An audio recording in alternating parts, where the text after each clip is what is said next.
Since 2017, the Italian Wine Podcast has exploded, recently hitting 6 million listens. Support us by buying a copy of Italian Wine Unplugged 2.0 or making a small donation. In return, we'll give you the chance to nominate a guest and even win lunch with Stevie Kim and Professor Attilio Scienza. Find out more at italianwinepodcast.com. Chin chin!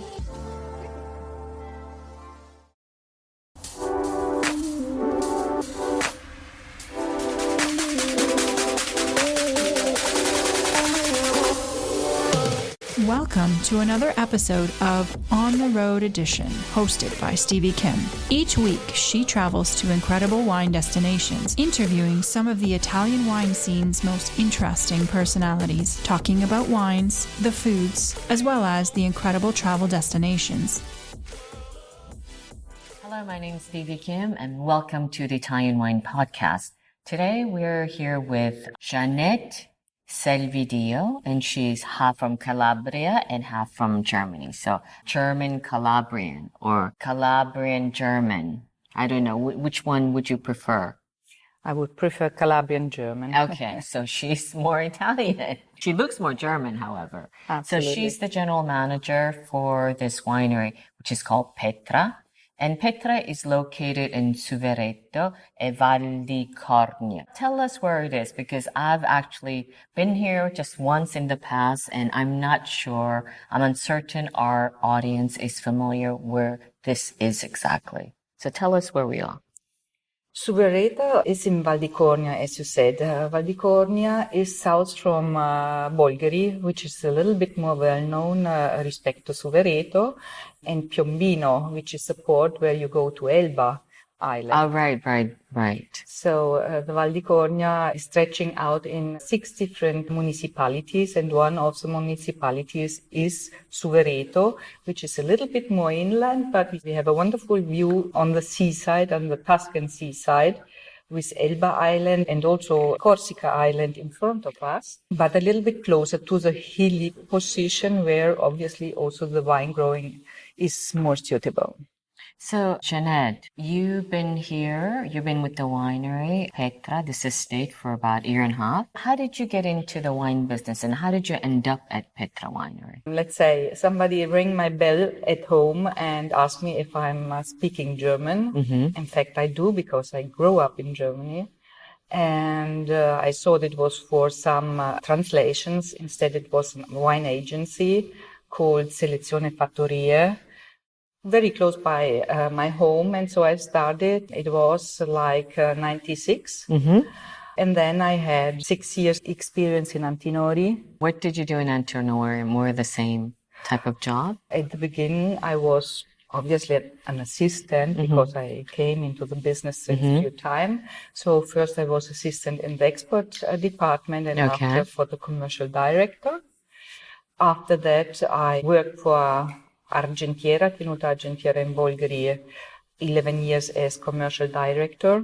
Okay. Then I became tired of traveling the whole world, and I wanted to retire from this position. So I was hired from Antonio Capaldo from Feudi di San Gregorio, who looked for a general manager and CEO for his project in Bolgheri, Campo Le Comete, which I did for 5 years. And afterwards, I wanted to make a little break, and somebody called me and told me, oh, they're looking for a general manager at Petra. Right. And so here I am. So, I mean, you had a very long and illustrious career in the wine business, and now you're here, you're leading this winery. So tell me, first of all, why did you decide to come to Petra? Like, what was so sexy about Petra after all these years of experience? For me, Petra was fashionable already since a long time. I came visiting Petra by myself when I was working in Argentiera. The beauty of winery and the recognition, I would like to contribute finally that Petra receives that recognition what it deserves, because for some reasons, even if Petra wine is really excellent, there's lacking still this recognition. Yes. Okay. So what are your ambitions in terms of making Petra like forge ahead in its future? You know, being half German, I'm very convinced that we can do a great job. And before I entered into Petra, already the property, the Moretti family, did some changes. So they involved Marco Simonit, who handled the vineyards. And actually, the vineyards are in very, very good shape. I'm very happy about this because with good shape of vineyards, we are able to do really different wines than before. And then also in the wine cellar, we did a change from a more traditional winemaking to a little bit more modern vinification, what means not doing any longer very heavy wines, very oaky wines. And so fine, elegant drinking wines, which can suit effectively to everything. Like I keep on calling entry-level wine, but your first wine, right, Hedo, that we've tried, and we've tried with different types of food, and it was lovely. It actually went well with every single dish. Absolutely. And or in terms of the price quality, I think it's great value. So I just want to ask you a question about your relationship with the family, the Moretti family. How does that work? I suppose you have a direct relationship with Francesca Moretti? Absolutely. So you have a female boss, a woman who's your boss. And then I seem to have seen, actually, you have a very large, I would say, female-driven team. Absolutely. This is not because of me. This for sure was an idea of Francesca. Francesca was personally here in the past in order to plant vineyards, to build the winery. Then she get married and get kids, and so she turned back to Franciacorta. But for sure, she inspired the winery in, let's say, being female. And today we have females in every kind of departments we have inside of our winery. We have 12 women which are working the whole year over in the vineyards and are really perfect in pruning and in the particular sensible practices. Then we have people not only in our wine shop, which are female, but also in the wine cellar, in the vinification team, and also in the processing team. So we have women everywhere, and we work very well together. We have about, let's say, 40% of the whole team is female. Wine to Wine Business Forum. Everything you need to get ahead in the world of wine. Supersize your business network. Share business ideas with the biggest voices in the industry. Join us in Verona on November 13 to 14, 2023. Tickets available now at winetowine.net.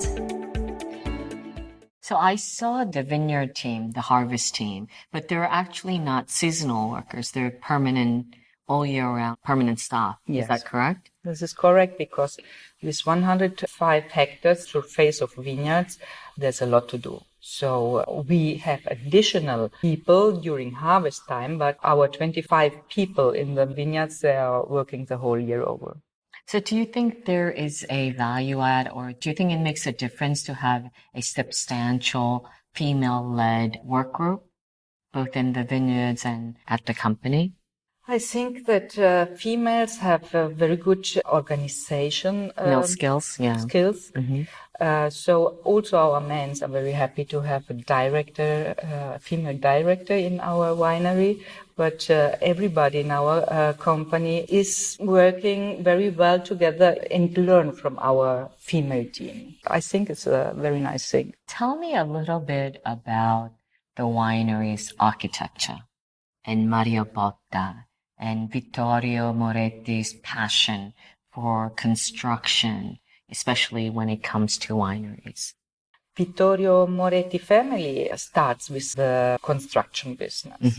So the wine business is a business which came afterwards. And when he started for the first time to build wine cellars, then he was also interested in wine business and started also in Franciacorta with his wine business, Bella Vista. Right, so for the audience, for those of you who are unfamiliar with the Moretti family, I suppose their claim to fame in terms of wine business is Bella Vista. That is the most important winery that they actually own, but they own several other wineries, right? One of which is Petra.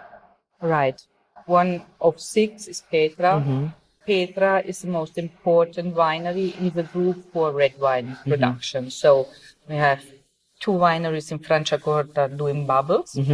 We have a winery in San Gimignano doing Vernaccia di San Gimignano white wine. We have a winery in Maremma called La Badiola, which is doing rosé wines. And Petra is specialized in red wine. So we have 3 properties in Tuscany. And then we have the most important winery in Sardinia with Cella e Mosca. Right, of course. So you asked me about my relationship with the family. It was Francesca, together with Massimo Tuzzi, our CEO, who hired me for this position. And within a few months, they really gave me a lot of confidence.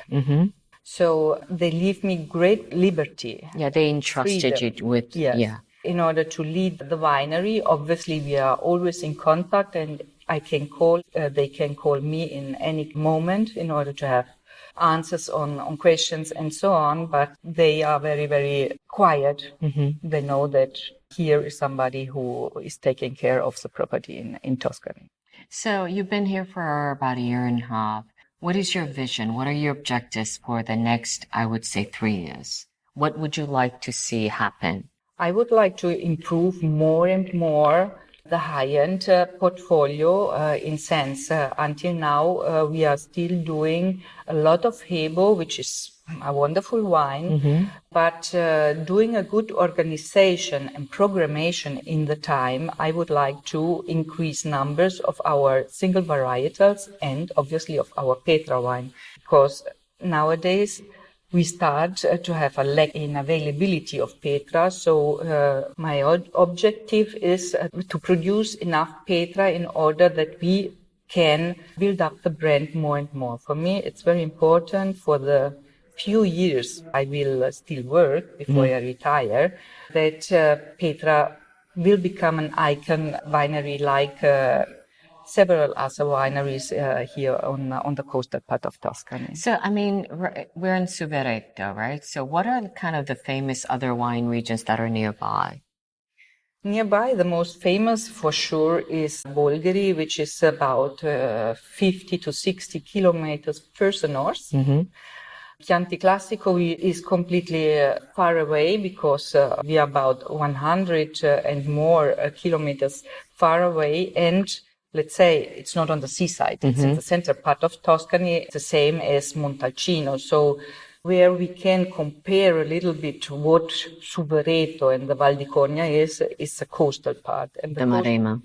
The coastal part is the Maremma, so from going down from Pisa to Grosseto, we have Livorno in the middle, and Livorno is the province of Bolgheri, is the province of Val di Cornia, is the province of Suvereto, so very similar, let's say, conditions. So, you know, we've done some wine tasting today, but I know it's a very gross generalization, right? But if you can make in simple way to explain to our audience the main difference between your wine from Suvereto and Bolgheri wine, what would you say? If someone comes to you and say, Jeanette, I've tasted Bolgheri wines. What is the difference between Bolgheri wines, you know, and Petra, for example?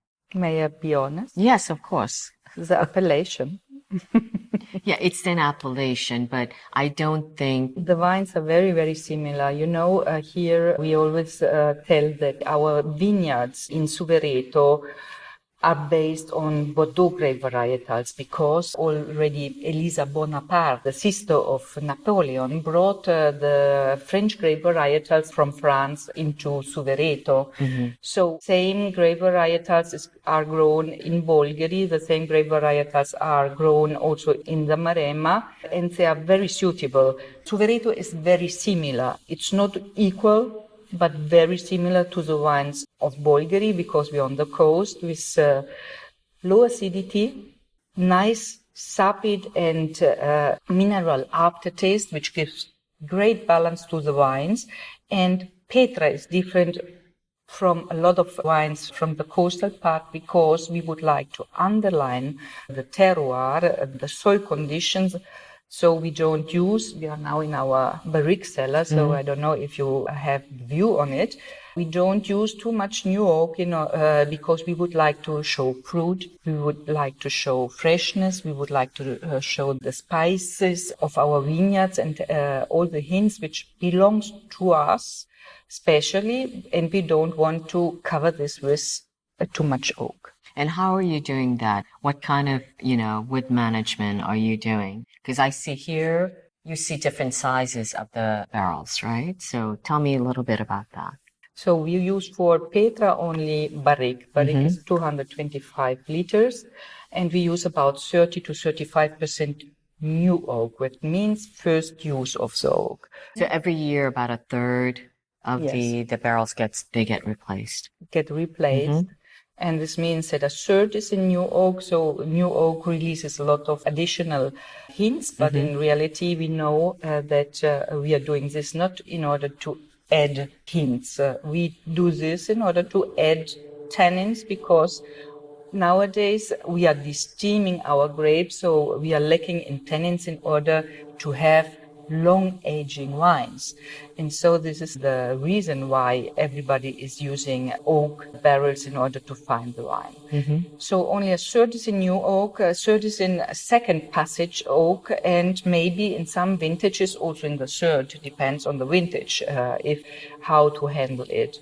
We find the wine for about 15 months in oak, and then we are tasting everything and blending. Petra is a blend of Cabernet Sauvignon, about 60%, 30% is Merlot, and 10% is Cabernet Franc.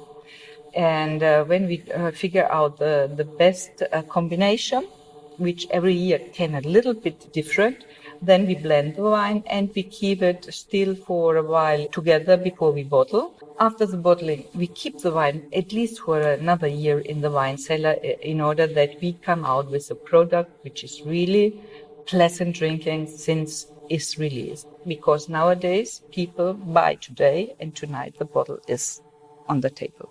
So right now your chief winemaker is Caviola, right? And prior, when did he start with Petra? I mean, definitely before your time, but... Absolutely. Beppe Caviola has been involved in the winemaking since 2014 vintage.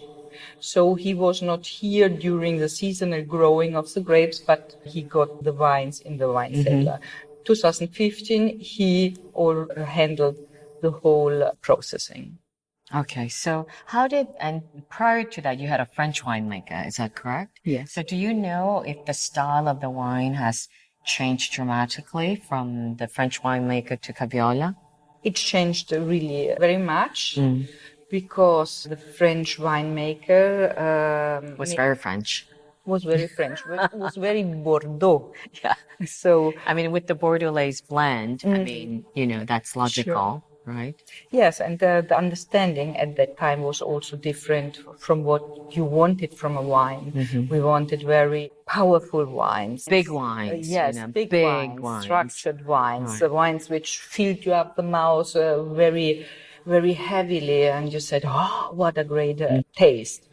A lot of new oak because obviously the French Bordeaux producers still today uses nearly 100% of new oak.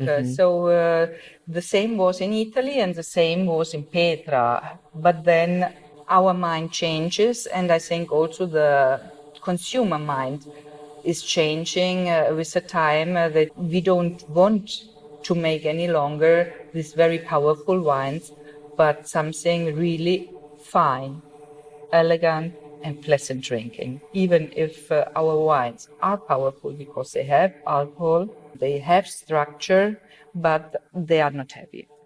So this is such a beautiful winery. How prevalent is, I suppose, the eno-tourism here? Already because our winery has been made by Mario Botta. Who's the famous, of course, the Archistar who designed and built this winery. Absolutely. only because of him we have already a lot of requests for visits of the winery, because people are curious, would like to see, would like to know. So it's a destination, right? Absolutely. Just because of the beauty and the architectural design of the winery. Absolutely. And then I have a wonderful staff in our winery for tours and tasting, which have increased in the last couple of years, really, the amount of people coming into the winery, because, the best advertising is to speak with each other. So our visitors generate new visits. Okay. So before we go, is there anything you would like to say? One last word, how you would like to give our audience, why should they come to Petra Winery and taste? Probably not everyone can come to Petra Winery, but to taste and try Petra wines, how would you like to encourage them? People coming to Petra is really a great, great experience. Nobody who is going away don't want to come back. So really, we have a big feedback which tells us that people are very, very happy. And when they go away, they really had an experience inside the winery of knowledge, of taste and food. So it's 360 degrees experience, which I can only suggest to everybody to make at least once a year. And then we have a beautiful seaside. So if somebody would like to combine a visit to Petra also with a vacation, I think this could be a perfect combination. Okay, great. With that, I would say it's a wrap, and chin chin with Italian Wine People. And follow us. Don't forget to subscribe. Hit the subscribe button. And if you are our audio listeners, don't forget to follow us also wherever you get your pods. That's it. Ciao ragazzi. Ciao e grazie. Grazie. Listen to the Italian Wine Podcast wherever you get your podcasts. We're on SoundCloud, Apple Podcasts, Spotify, Himalaya FM, and more. Don't forget to subscribe and rate the show. If you enjoy listening, please consider donating through ItalianWinePodcast.com. Any amount helps cover equipment, production, and publication costs. Until next time, cin cin.